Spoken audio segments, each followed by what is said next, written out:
Sa India, kilala ang mga Master of Dough bilang mga eksperto sa paghahanda ng tinapay na paborito nila tulad ng chapati, naan, at roti. Mapapansin na sa kanilang paraan ng paghahanda, masarap ang resulta dahil sa kanilang kasanayan at pagmamahal sa paggawa nito.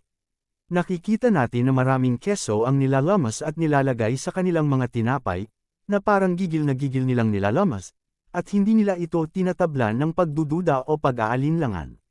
Sa kultura nila, hindi masyadong uso ang pagiging maingat sa mga detalye sa pagluluto, dahil para sa kanila, ang mahalaga ay masaya at masustansyang pagkain ang nakukuha ng kumakain.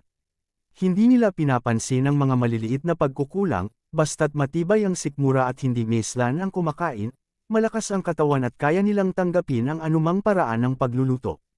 Sa kanilang pananaw, ang mahalaga ay ang kalayaan sa pagkain at ang pagtanggap sa diskarte ng bawat isa. Sa kultura nila, walang pumupuno o bumabash sa social media tungkol sa paraan ng pagluluto, dahil ito ay bahagi na ng kanilang paraan ng buhay. Ang mahalaga ay ang kasiyahan sa pagkain at ang pagtanggap sa kultura na walang masyadong formalidad o pag-aalala anuman ang paraan nila sa paggawa ng pagkain. Sa India, ang mga Master of Dough ay bihasa sa paggawa ng tinapay.